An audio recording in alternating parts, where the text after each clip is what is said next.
My name is Kayla Morris. I'm 24 years old and I live alone in a second-floor studio apartment in the Green Lake neighborhood of Seattle. It's the kind of place that used to feel like a temporary stop-sloped ceiling, a creaky radiator, and a view of the alley instead of the lake. But now somehow it feels permanent in a way I never expected. Quiet, small, mine. It's past midnight and I'm still at my desk finishing a project for a client based out of Portland.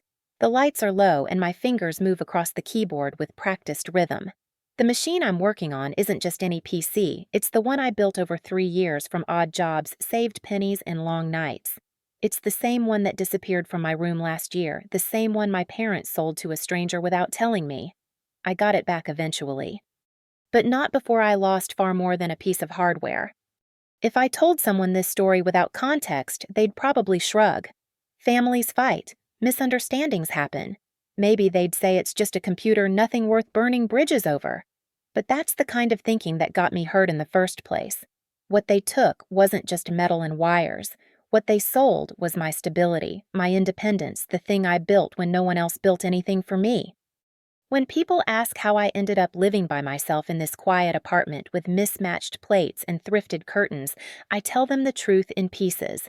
I say I'm a freelance designer. I say I needed space. I say I'm not close to my family anymore. But what I don't always say is that I left because I was tired of being treated like an extra, a spare part in someone else's machine, the one who's expected to give up her turn because someone else's need always looked shinier. The computer sits in the corner now, humming softly. It's been running clean since the day I brought it back from the man who unknowingly bought it secondhand. It's funny when I walked into that cafe and saw it on the table still packed in the box I had saved for over a year to afford, I felt something that wasn't just relief. It was recognition. I was looking at a piece of my life taken and returned.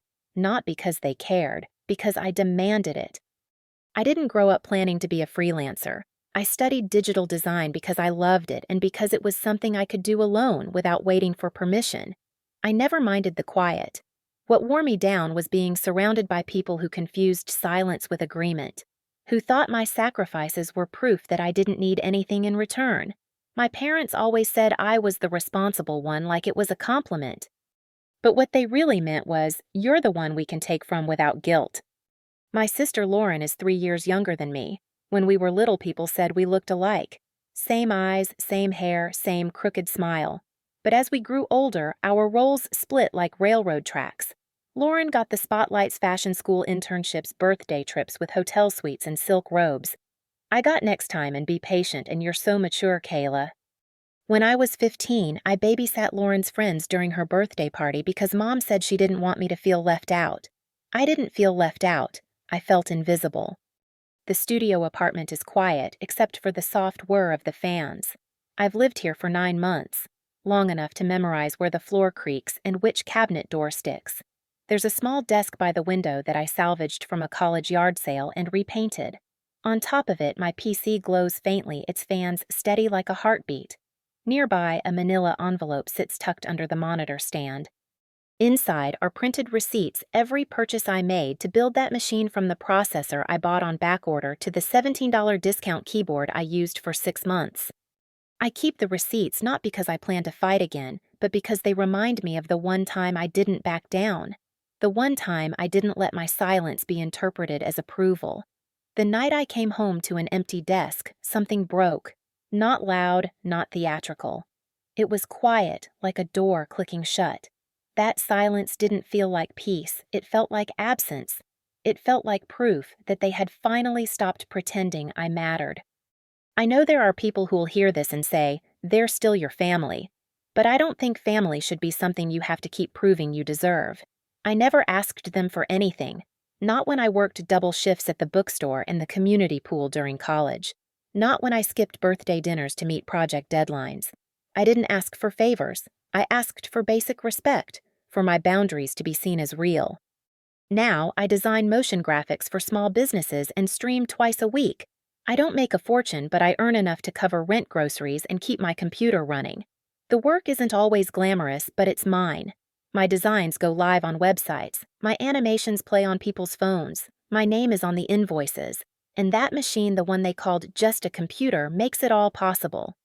I don't hate them, I just don't miss them. Not anymore. Not since I realized that missing someone shouldn't come with the cost of self-erasure. There's no grief when you stop trying to be seen by people who've already decided what you're worth. The cracked mug beside my keyboard has been with me since college. It's chipped on the rim and faintly stained from years of tea. I used to think I'd replace it when I had a real home. Now I think I'll keep it. Not because it's perfect, but because it stayed. Like me. Chipped, yes, but still holding everything I pour into it. Sometimes I sit here after a long day and let the glow of the screen wash over me. I check in with my stream community, update my client files, and queue up new design projects. I don't rush anymore. I don't look over my shoulder. My phone stays quiet these days. No texts asking for favors. No guilt-wrapped phone calls. Just stillness. I used to think peace would feel like validation. Now I know peace feels like the absence of being used. This isn't the story of a stolen computer. It's the story of how I finally stopped being disposable. And if someone thinks that's too dramatic, they've probably never had to build something just to prove they mattered. I turn off the monitor. The hum fades into silence. The apartment holds its shape. And so do I. I was 19 when I started to notice the pattern. At first, I didn't have a name for it. I just thought I was being mature, that maybe all older siblings went unnoticed while the younger ones got the spotlight. Lauren was 16 then, just starting to think about fashion school. She had mood boards and Pinterest folders, a new phone to document her process, and a family that treated her ambition like a collective goal. Meanwhile, I was working 2 jobs, early mornings at the campus library and evening shifts at a print shop 5 blocks away.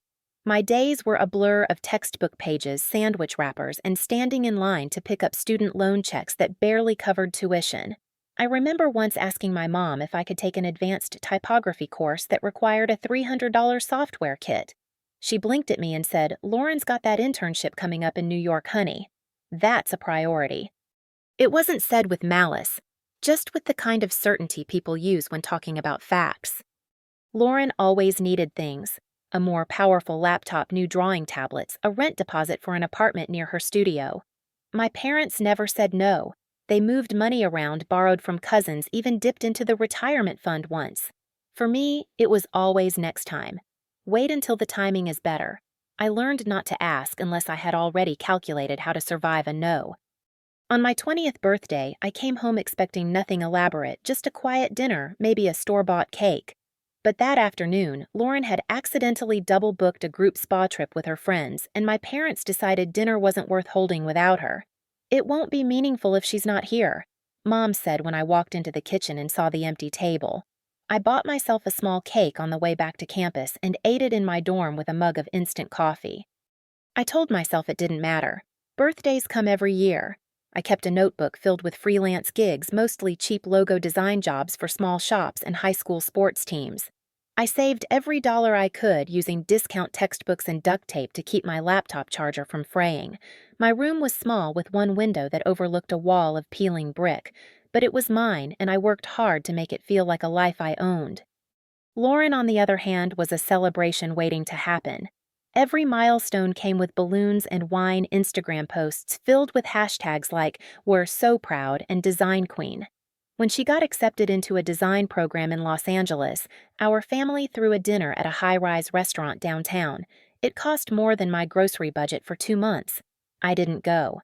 I was swamped with finals and shifts, but even if I had the time, I doubt they would have noticed me at the table. That year, my parents started referring to Lauren's work as an investment. I heard the phrase more than once.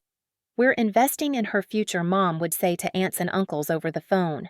When I asked why the same logic didn't apply to me, I was told I was independent, practical, low maintenance. All words meant to sound flattering, but they carried the weight of being unworthy of the same energy. It was during one of our rare family dinners that I finally understood my role. Lauren was describing a new project she wanted to pitch, some kind of fashion tech hybrid using motion sensors and fabric. Dad smiled, eyes full of pride, and said, "You'll need a solid budget for that. We'll figure something out."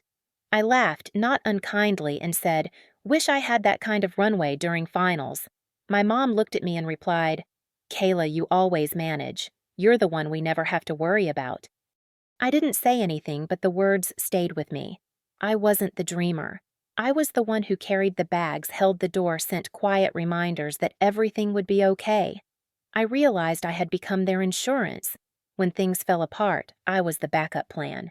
When things went well, I was forgotten. That winter, my heating stopped working. I didn't call home.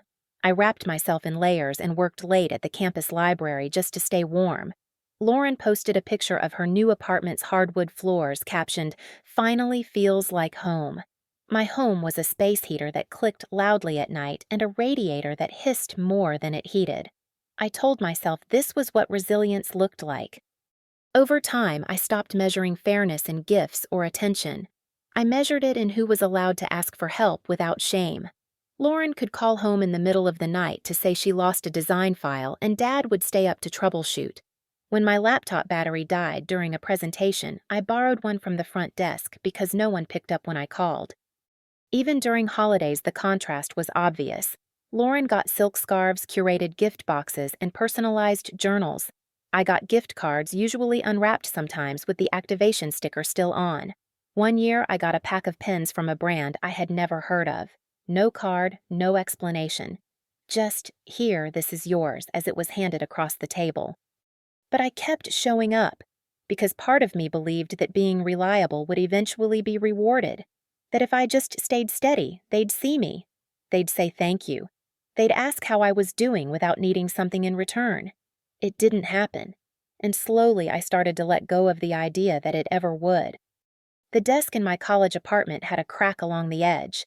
I glued it back together 3 times in 4 years. Each time it broke, I told myself it just needed reinforcement. It wasn't until after graduation that I realized I'd been doing the same with myself, gluing things together, smiling through every hairline fracture. By the time I was 24, I had learned how to keep my expectations quiet. I celebrated my wins privately, even when they were big. When I landed my first recurring freelance client, I ordered myself takeout and watched a documentary about creative burnout. When Lauren got featured in a local fashion blog, my parents sent her flowers and posted about it online.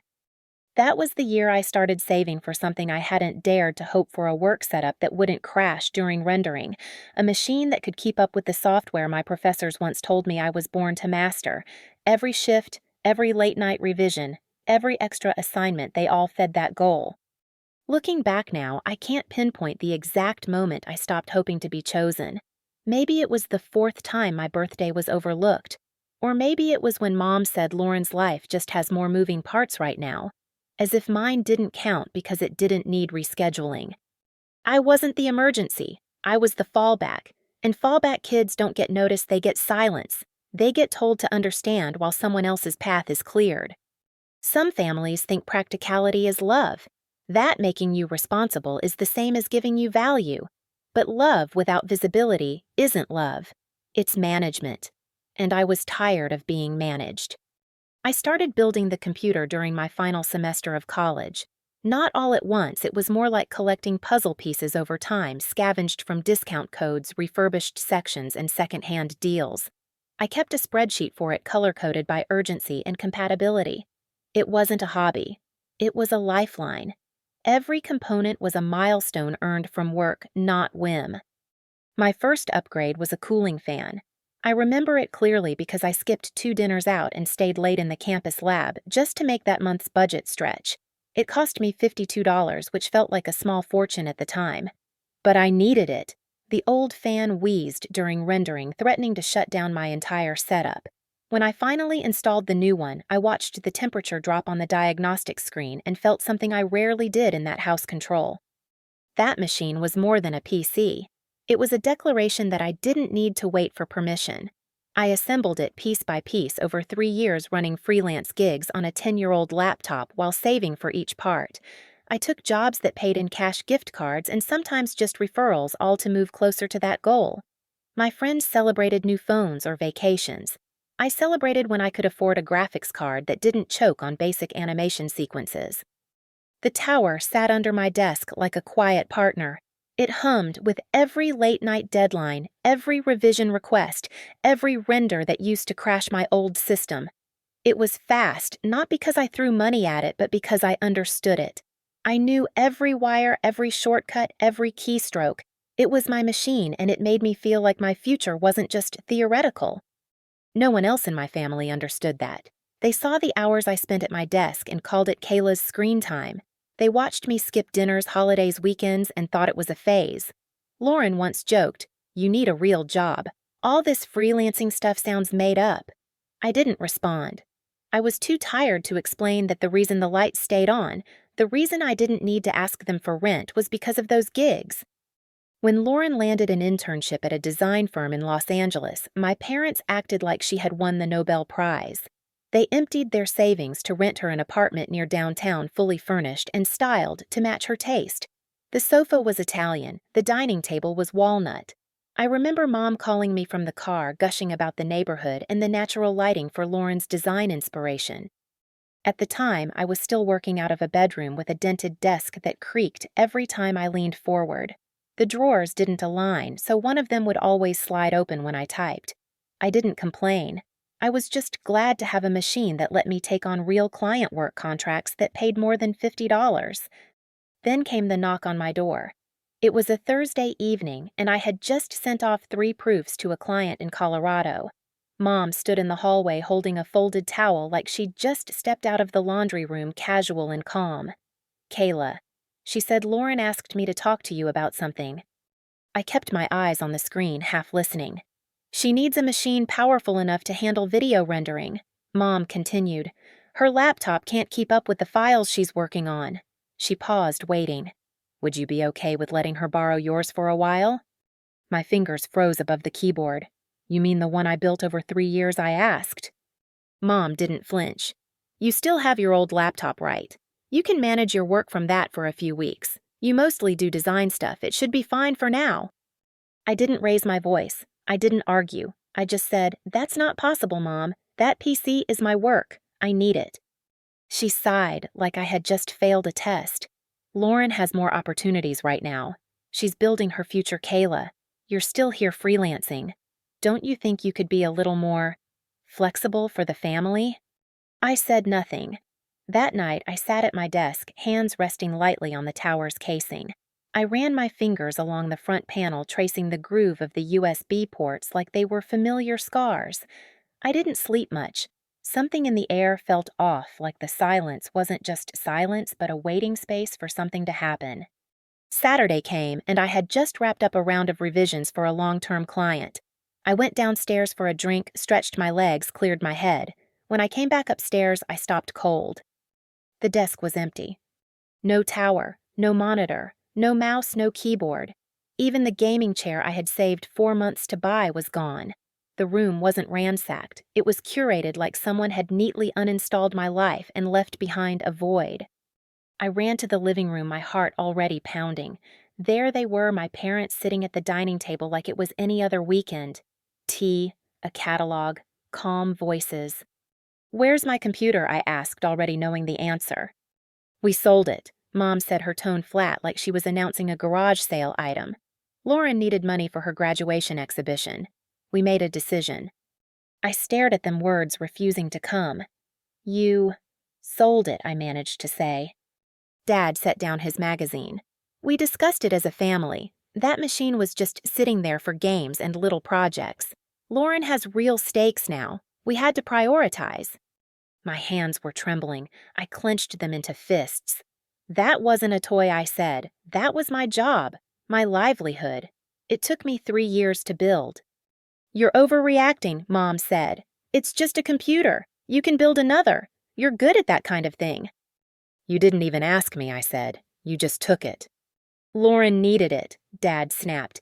"And you're the older sister. You're supposed to know how to sacrifice." The door opened behind me, and I turned to see Lauren walk in, beaming, holding a dress bag like it was a trophy. "Hey," she said, breezing past me. "Thanks, by the way. That PC sold for more than we thought." "Lucky, huh?" "Lucky." I looked at her, then at the empty hallway behind me, then back at my parents, still sipping tea, still pretending this was normal. I could have screamed. I could have cried. But instead, I just stood there and realized the truth. To them, I wasn't a daughter. I was a spare part. Useful, replaceable, disposable. I didn't sleep that night. Not out of shock anymore, but out of certainty. I sat at my desk, the one that now felt more like a stage than a workspace, and opened every digital folder I'd created since I started freelancing. There they were: PDF invoices, receipts, PayPal transfers, digital purchase records from parts suppliers across the country. I didn't scroll through them like memories. I sorted them like evidence. Every item had a story. The processor I bought after working 8 consecutive night shifts. The RAM that came from a flash sale I almost missed because of a midterm. Even the mouse pad had a note in my budget journal. I cross-referenced each part with a client payment. I didn't do it to prove a point. I did it to remember what it had cost me to build something they thought could be sold in a single afternoon. By 1 a.m., I had everything printed and laid out across the floor. It looked less like a pile of papers and more like a blueprint of all the ways I'd chosen discipline over comfort. I slipped each sheet into a plastic sleeve and clipped them into a folder I'd saved from my college portfolio days.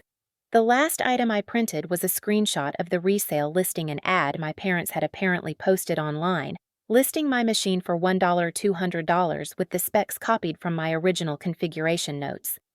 I slept for 2 hours sitting up in the armchair. When the sun started to filter through the blinds, I changed into a clean shirt and jeans, tied my hair back, and walked downstairs. The house smelled like cinnamon and toast. My mom was flipping pancakes. My dad was already seated at the table with his morning newspaper. Lauren was on her phone. None of them looked up when I entered. I pulled out the nearest chair, set the folder down on the table, and said, "I want to talk." My father sighed before looking at me. "Still on about that computer," he muttered. I opened the folder without a word and turned it toward him. The first page showed my name, the build list and payment confirmation for every component. "These are receipts," I said calmly. "From my own account. Every part, every upgrade paid for by me." Mom wiped her hands on a towel and forced a smile. "Kayla, are we really going to turn this into a legal thing? Your family." "You sold my property without my permission," I replied. "That's theft. I have proof that I built it and paid for it. And I have screenshots showing you resold it for $1,200. Lauren scoffed from across the table. "You're making a scene over a few bucks. It's not like they sold your car." I turned to her, my voice flat. "That machine is how I made a living. It's not just a computer, it's a tool I built from scratch to do the work no one in this house even bothered to ask about." Dad folded his paper, his jaw tense. "We're not having this conversation with threats on the table." "No threats," I said, keeping my tone even. "Just facts. You sold something you didn't own. And now I'm asking for the return of what you made from that sale, $1,200, in cash, by the end of the week. Or I file a claim for misappropriation of personal property." My mother's eyes narrowed. "Are you hearing yourself? This is your sister's future we're talking about. Her exhibit is important." "And mine wasn't," I said, gesturing toward the folder. "Every one of those purchases came from missing birthdays, from skipped meals, from nights I spent working while Lauren was out getting her nails done for prom." "You're the older one," my dad said, voice rising just slightly.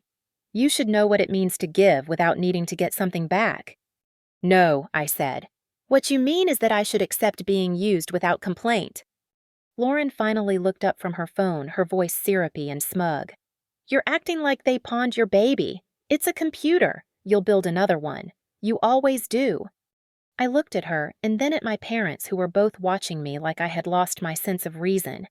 "You didn't just sell a machine," I said. "You sold proof that I didn't need any of you to succeed. And the worst part, you didn't even ask. You decided I wouldn't fight back because I never have." Mom's mouth tightened. "You're being cruel, Kayla. Do you even hear yourself? We raised you. We took care of you." I glanced at the receipts again. "No, I took care of me. You took care of Lauren." A long silence followed. My dad reached for his tea, his hand, stiff knuckles, pale. I pushed the folder toward the middle of the table and stood up. "You have 6 days," I said, turning away. "After that, I take this to the small claims court. I've already looked into it. The evidence is enough." No one stopped me as I left the room. No one followed. Back upstairs, I sat on the edge of my bed and stared at the floor. I felt nothing like victory, just a dull kind of ache. But beneath it, something firmer was taking shape. Not anger, not righteousness. just a sense of boundary finally enforced. It wasn't about the money, it was about the principle that I wouldn't be erased anymore. I had the receipts, I had the timeline, I had the voice I never used until now. And this time I wasn't asking. It was Friday afternoon when my mother called me into the living room. I walked downstairs, slowly every step deliberate, knowing what was waiting. My father sat on the far end of the couch, arms crossed, his face unreadable. On the coffee table between us lay a thick white envelope, sealed but slightly bulging. My mother stood beside it, hands folded, her mouth pressed into a tight line. "This is your money," she said without looking at me directly. "Exactly $1,200. We're giving it back to you as you demanded." She said the last part like it left a bitter taste in her mouth. My father let out a short breath and added, "But from now on, don't expect any help from this family." His tone was flat, practiced, like it had been rehearsed between them. I reached forward, took the envelope, and nodded once. "I've never received any help from you," I said quietly. I didn't raise my voice. I didn't linger. I walked out of the room with the envelope in hand, the weight of the money oddly light compared to the silence that followed me. Upstairs, I set the envelope on my desk next to the empty space where my computer had once stood. I sat for a few minutes, staring at the wood grain pattern, memorizing the stillness. Then I picked up my phone and called the man who'd bought my PC.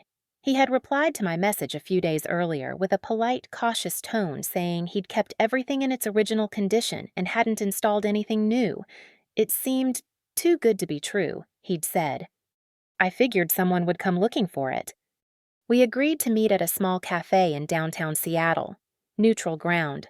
The place was warm, with soft jazz playing overhead and the smell of roasted coffee settling into the wood furniture. He arrived exactly on time, carrying a large cardboard box sealed with fresh packing tape. His jacket was too thin for the weather, and his fingers were red from the cold. "I'm glad you reached out," he said, setting the box gently on the table beside us. "I didn't want trouble. Honestly, when I bought it, something didn't sit right. Too clean, too underpriced." I nodded and pulled the envelope from my bag. $1,200, I said, sliding it across the table. He didn't count it, just tucked it into his coat pocket and said fair trade. Then he pushed the box toward me. "I hope getting it back means something." I lifted the lid and saw it, the familiar tower, perfectly packed, every corner, cushioned, every panel intact. My throat tightened, not from anger, not from grief, just a strange, quiet relief, like exhaling after holding your breath underwater. "I didn't think I'd see it again," I said, "not in one piece." He gave a small smile. "Some things don't belong in the wrong hands." We shook hands and he left before I finished my tea. No fanfare, just a transaction that felt like a reclamation. I sat there for a while longer, sipping slowly. I didn't feel proud exactly, just steady, like the part of me that had been scrambling to prove something finally sat down and folded her hands in her lap.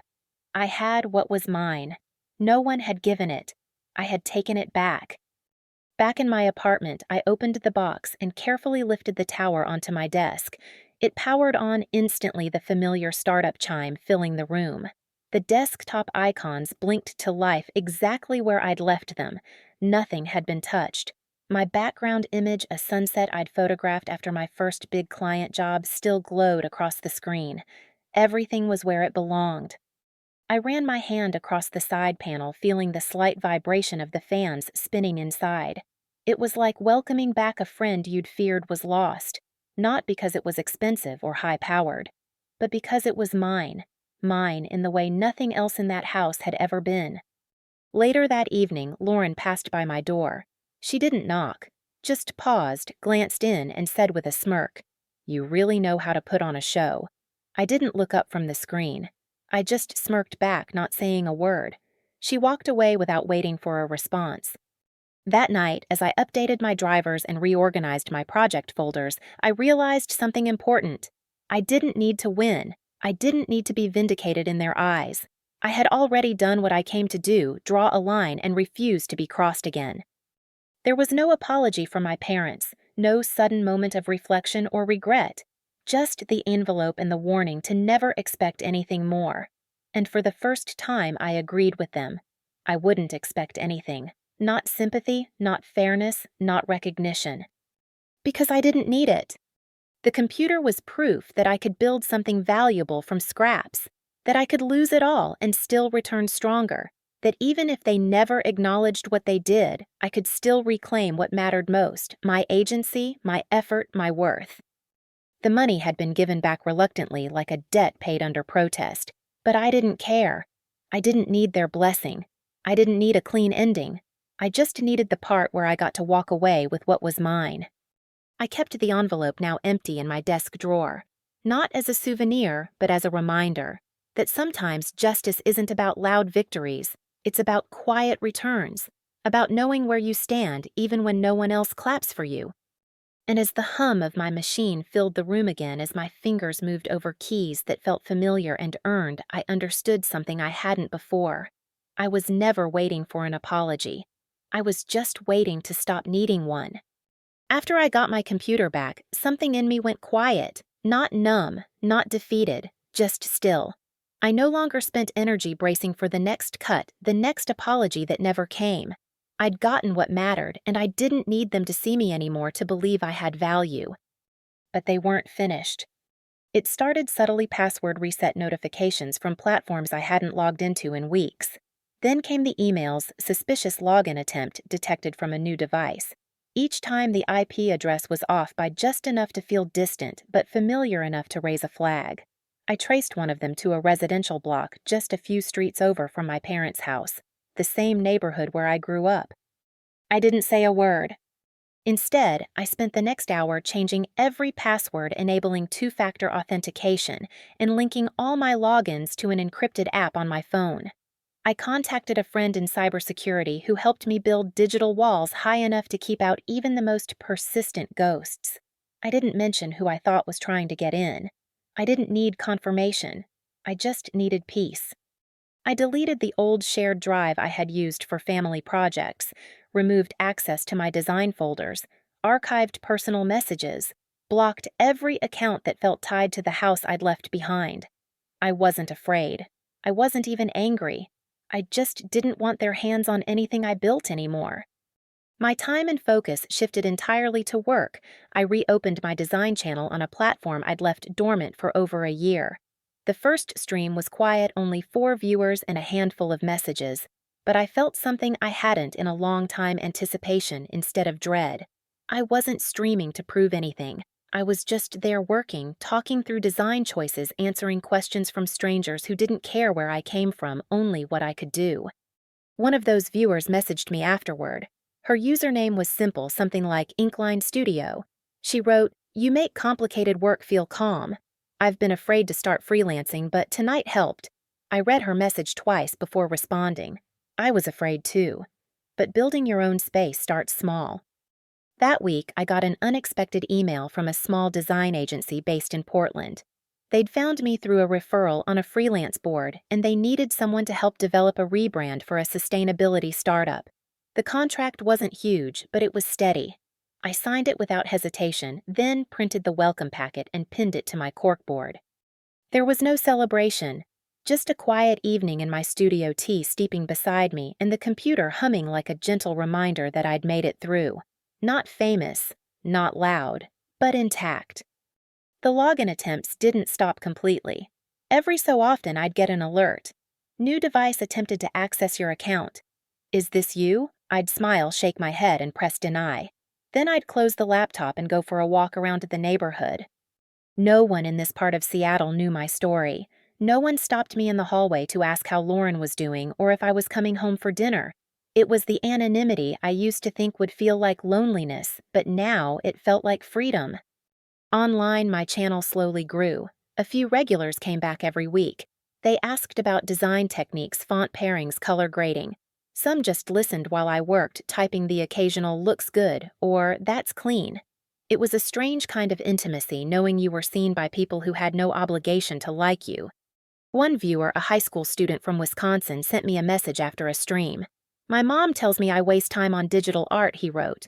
"But watching you makes me want to keep going." I replied, "If it means something to you, it's never wasted." The thing about being discarded is that you eventually learn to make use of the space they left. I started decorating my apartment more intentionally, small touches that made it feel less like a stopgap and more like a life. A string of warm lights above my desk, a shelf of design books I bought one at a time over years, a small cactus by the window that bloomed unexpectedly one morning, its flower pale and pink and perfect. My phone, once a source of constant anxiety, now stayed silent except for client emails and stream notifications. Every message I received came from someone who valued my work, not someone trying to control my voice. I never confronted my family about the login attempts. That would have meant stepping back into a story I no longer wanted to narrate. They would have denied it, of course, called me paranoid, or worse, emotional. I didn't need their explanations. The silence was more honest than anything they could have said. One night, I stood at my window and looked out over the city lights. Somewhere beyond the hills, beyond the familiar streets I no longer visited, they were probably sitting at the dinner table sharing stories that didn't include me. I didn't resent it. I didn't ache to be there. I just breathed in the quiet and felt what it meant to finally belong to myself. There's a kind of justice that doesn't require punishment. It looks like building something they can't dismantle, like turning off your phone and knowing no one has the power to shake your foundation anymore. The people who used to rewrite my boundaries now didn't even know where the edges of my life began, and that was the most peace I'd felt in years. My studio buzzed softly with the sounds of a life-resumed keys clicking, fan-spinning chat messages blinking in the corner of my screen. I had clients to respond to, edits to finish, and a late-night stream scheduled with a few people who would never ask me to shrink. This was mine now. Not just the work, not just the space. The right to go unseen by those who only saw me when I was giving. The right to grow in silence. The email arrived late on a Wednesday evening. I almost missed it, buried between a client feedback loop and a newsletter I never read. The subject line was simple speaker invitation, freelance voices workshop. I opened it cautiously, expecting a mass mailing, but the message was addressed directly to me. The sender was a content strategist named Jordan Liu, someone I didn't know personally but whose name I recognized from a few design industry panels online. Jordan said they'd been following my stream for several months and appreciated the way I broke down not just design tools but freelance survival. They'd noticed how I handled client boundaries, shared my process transparently, and talked openly about rebuilding after burnout. "We're hosting a session on creative self-ownership," the email read. "We'd love for you to share how you built something from scratch and why it mattered." At first, I hesitated. I wasn't a public speaker. I barely spoke during college presentations, let alone stood behind a microphone with a room full of strangers watching. But something about the phrasing in Jordan's note made me pause. It wasn't about expertise. It was about experience. And for the first time, I felt like maybe mine held value beyond my own desk. I responded that night, agreeing to join the lineup. They scheduled me for a Saturday in mid-April at a co-working space near Capitol Hill. The event wasn't huge, about 30 attendees, mostly early career designers, writers, and creators trying to find their footing, the kind of crowd I would have hidden in just a year ago.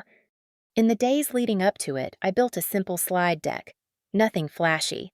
Just a quiet timeline of projects I'd completed, a few screenshots from early gigs done on my original PC, and a few quotes I'd kept in a notebook, lines I used to read when I doubted myself. I didn't include names. I didn't mention my family. This wasn't about blame. It was about making space for others to breathe. The morning of the workshop, I arrived early. The room smelled like dry erase markers, and strong coffee and folding chairs lined the back wall in clean rows. Jordan greeted me with a firm handshake and a warm smile, then guided me to the setup area where a small projector and a wireless mic waited. I placed my laptop on the table and tried not to let my hands shake. As other speakers arrived, I found a seat near the back and listened. One woman talked about imposter syndrome in art school. Another discussed pricing strategies and why women often undercharge. There were nods from the audience, quiet laughs, a shared current of recognition that hummed beneath every story. When it was my turn, I stood up, walked to the front, and took the mic.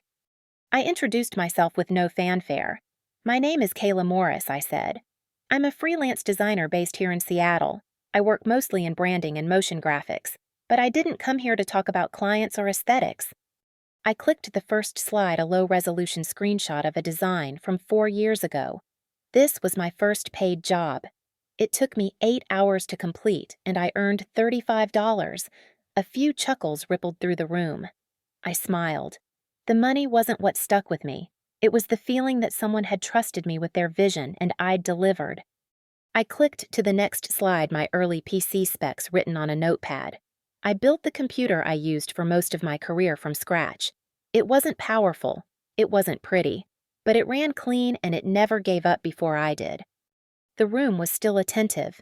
I didn't tell them what happened to that machine. I didn't need to. Instead, I talked about what it meant to rely on something you built yourself. How every saved receipt, every patched cord, every reused monitor arm became a reminder that your foundation wasn't gifted, it was earned. I wasn't always supported, I said. There were years when the people closest to me didn't understand what I was building. Sometimes they still don't, but that doesn't mean I stopped.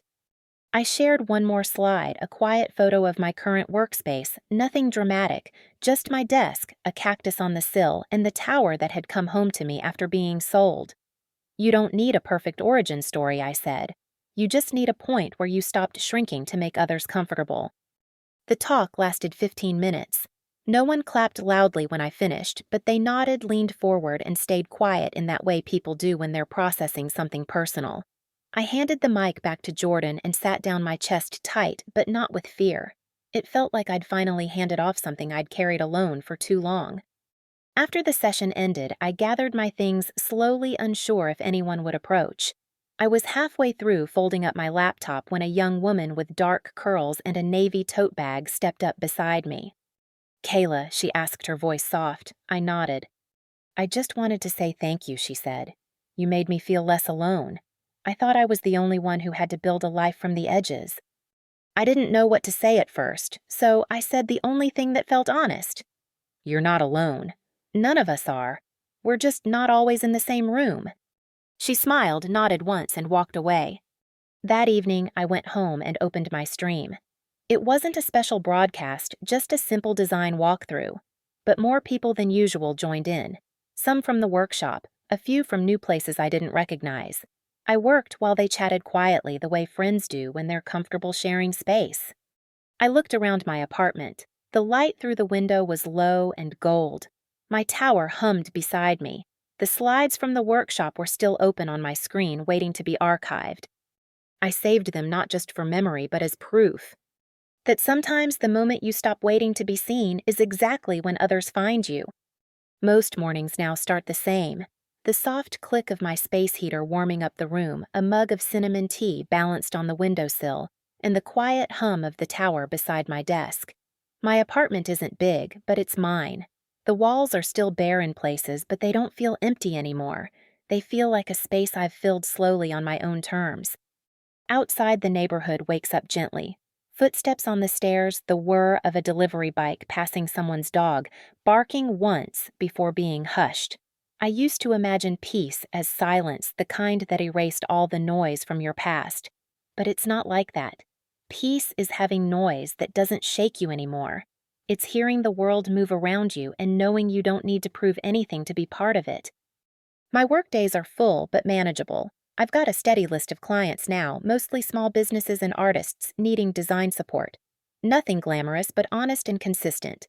In the evenings, I stream when I feel like it. Sometimes it's 2 hours, sometimes just 30 minutes. There's a small circle of regular viewers, people who tune in, not just for the design, but for the rhythm of quiet work and conversation.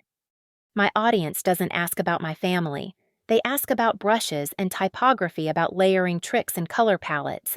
And when we talk, it feels simple. There's no performance, no effort to be impressive. Just mutual interest and space to exist without explanation. I keep a printed client calendar on the side of my fridge. It's a habit that started during the early freelance days when I needed to see everything laid out in front of me to feel grounded. Now the markers are mostly filled in. Booked projects, follow-ups, stream days. A life with shape, even if it's quiet. My phone barely rings anymore. The notifications that once caused my stomach to twist have gone still. No more late-night calls asking for help. No more guilt wrapped in pleasantries. It's been months since anyone from my family contacted me directly until this morning. It came in as a text. just one line from a number still saved under Mom, though I had long since stopped checking in. The message read, "One day you'll regret cutting us off." I stared at it for a moment, not angry, not startled, just still. Once upon a time, that line would have sent me spiraling. I would have written and rewritten my response, trying to find the balance between defending myself and hoping to be understood. But this time, I didn't reply. I tapped delete, set the phone back on the windowsill, and turned my focus to the tea in my hands. Regret isn't what follows me anymore. If anything, it's relief. Not because I wished things had gone differently, but because I finally stopped waiting for them to change. I stopped mistaking blood for bond silence for stability and duty for love. I still remember the night I left that house. No one stood at the door. No one asked where I was going or what I needed. I packed what I could, moved in with a friend for a few weeks, and signed the lease on this place with the first clean check I earned after cutting them off. And every step after that has been a return to myself, to clarity, to a version of life that isn't tangled in someone else's story. There's no plaque on the wall to mark that decision, no official line in any family history to say that I stopped trying. But I know it happened. I live in that choice every day. In the meals, I cook for one. In the quiet, I no longer dread. In the work that comes in, not because someone vouched for me, but because I've built a reputation from consistency. My PC still sits in the corner running smoother than it ever did. I keep it clean, updated, functional. It's not just a machine anymore, it's a symbol. Of work earned, of value reclaimed, of dignity held together with evidence and refusal. I never renamed it. It still carries the same internal ID from the first day I booted it up, KM Core 1. Back then, it was just a file name convention. Now it reads like a truth I didn't see coming. My core, my foundation, built by me. The stream begins in 20 minutes. I've already prepped the project. I'm going to walk through an animated brand reel for a cafe in Portland. The client found me through a referral from a viewer. It's the kind of loop that feels like a reminder the work is out there. The people who get it are too.